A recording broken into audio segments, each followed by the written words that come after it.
is founder, chair, and chief executive officer of the P.G. Corbin and Company. They are independent financial advisors. Her company ranked number 3 nationally in 1993 in the financial services industry. She has received numerous awards, including the 1995 Revlon Businesswoman of the Year. Our second inductee, Patricia Garrison-Corbin. There are many roads one can take in life. Anyone can take the road that leads to nowhere. Patricia Garrison-Corbin went the exact opposite way and found the avenue that leads to success. The 1969 Western Kentucky University graduate is the founder, chair, and chief executive officer of P.G. Corbin and Company, a financial advisory group located in Philadelphia, Pennsylvania. She says the road to success is only as tough as you make it. It's a bootstrap approach, and you're really proud of that, but at the same time, you have to make sacrifices both in terms of your personal life as well as make great commitments to your professional life in order to make the kind of strides or achieve the goals that you have set for yourself. Corbin didn't back away from anything, especially in the metropolis of Philadelphia. In fact, she conquered it.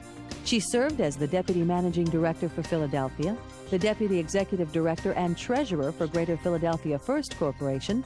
The governor of Pennsylvania was so impressed with her work, he appointed her to serve on the State Tax Reform Commission.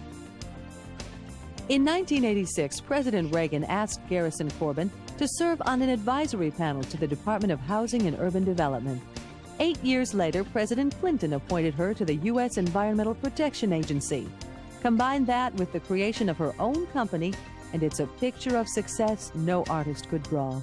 When people ask me about success, I always turn it around and talk about being driven, because it really is truly one's own self-motivation that establishes or determines where you're going and what you're going to do, and then the question about how far you go is singularly related to that issue. That is, are you driven enough? Do you have a passion enough about this that you're going to go for it? Western's Dean of Student Affairs, Howard Bailey, and Garrison-Corbin attended WKU at the same time.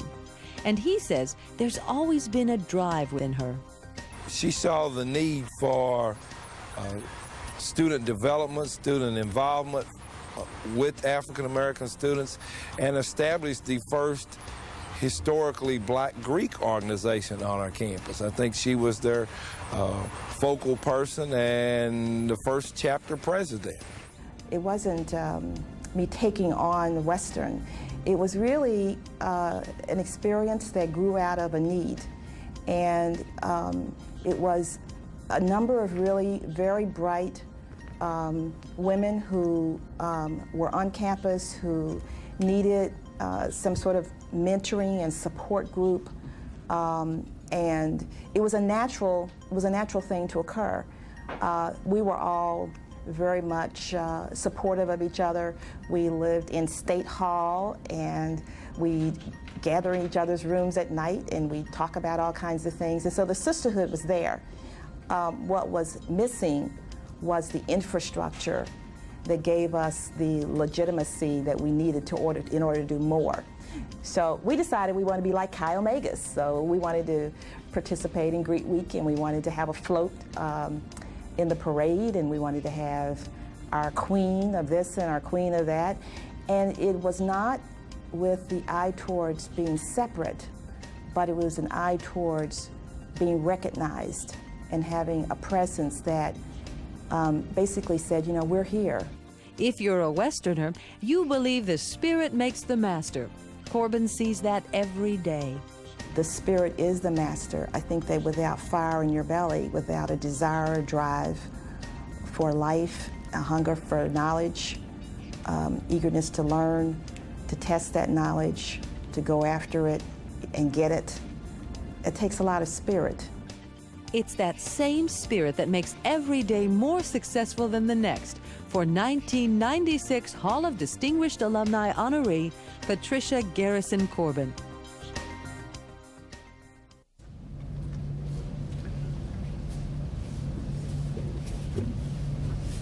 Didn't realize I was such a profound speaker until I watched that video. I think they had something to do with that. Oh my goodness, thank you so much for this acknowledgement. It is so very much appreciated.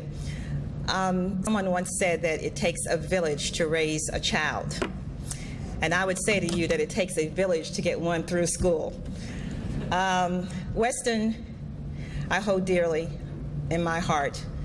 There are many experiences that I had here that have served me well. My mother would often say, I stay on my knees a lot. My mother prayed a lot to keep her 7 children straight and to make sure that we had life experiences that clearly have been important to my development.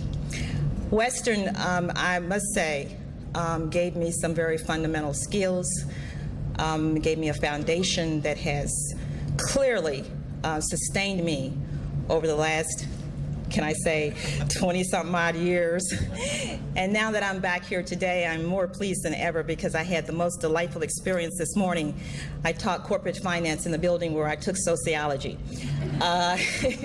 So the students in the class kept saying, how did you move from sociology to finance? And I said, it's a very long story, but to make it short, you must prepare yourself for life changes and challenges, and I tried to do that while I was here.